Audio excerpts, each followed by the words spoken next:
আজকে কিন্তু অনেক দিন বাদে আবার মায়ের হাতের রান্না খাবো, কারণ হচ্ছে আমি কিছুদিনের জন্য বাড়িতে এসেছি। তো আজকে যেহেতু সোমবার, তাই মা নিরামিষ রান্না করবে। এদিকে দেখো মটর ডালটাকে ভালো করে ধুয়ে প্রেসারে দিয়ে দিয়েছে, বসিয়ে দিয়েছে। আর এদিকে ফুলকপির ঝোল রান্না করবে বলে ফুলকপিটাকে কেটে ভালো করে ধুয়ে ভাজা বসিয়ে দিয়েছে। তো ফুলকপি ভাজা হয়ে গিয়ে মা আলুটাও ভেজে নিয়েছে। আর এদিকে ফুলকপি রান্না করার জন্য ফোড়নে দিয়েছে সামান্য পরিমাণে আদা আর একটু তেজপাতা আর সাদা জিরে। তো আর এদিকে পেস্ট করে নিয়েছিল লঙ্কা, আর এদিকে হচ্ছে টমেটো। তারপরে যেই দেখলো মশলা থেকে তেল উঠে গেছে, অমনি আলুটা দিয়ে দিল।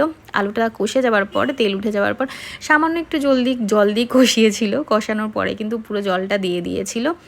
তো এইদিকে যেই ঝোলটা ফুটে গিয়েছিলো দিয়ে দিয়েছিল কিন্তু একটু জিরের গুঁড়ো, যেটা মা নিজেই ঘরে বানায়, ওটার জন্য আরও বেশি তরকারিতে টেস্ট হয়। তো আর তারপরে ফুটে যাওয়ার পরে কিন্তু কফিটা দিয়ে দিয়েছিল। কফিটা হয়ে যাওয়ার পরে কিন্তু ধনেপাতা দিয়েছিল। আমার তো ভীষণ ভালো লাগে ধনেপাতা, তোমরা তো সবাই জানো। এদিকে কিন্তু দিয়েছিল একটু গরম মশলা, এটা একটু আলাদাই টেস্ট হয়। আমার তো ভীষণ ভালো লাগে এরকমভাবে তরকারি খেতে। তো যাই হোক, অনেক দিন পর খাবো আবার।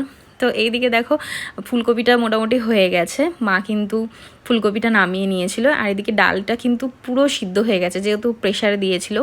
আর এদিকে শিলে কিন্তু রাঁধুনি আর একটু আদা বেটে নিচ্ছে, যেহেতু মা তিতর ডাল করবে লাউ দিয়ে আর উচ্ছে দিয়ে। অবশ্য অনেকদিন পর খাবো। তো এইদিকে দেখো ফোড়নে দিয়েছে সামান্য পরিমাণে আদা, রাঁধুনি আর হচ্ছে তেজপাতা, শুকনো লঙ্কা।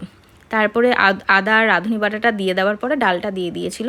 ডালটা যেই ফুটে গেছিলো, ভাজা উচ্ছেটা দিয়ে দিয়েছিল। আর তারপরে কিন্তু লাউটা দিয়ে দিয়েছিল।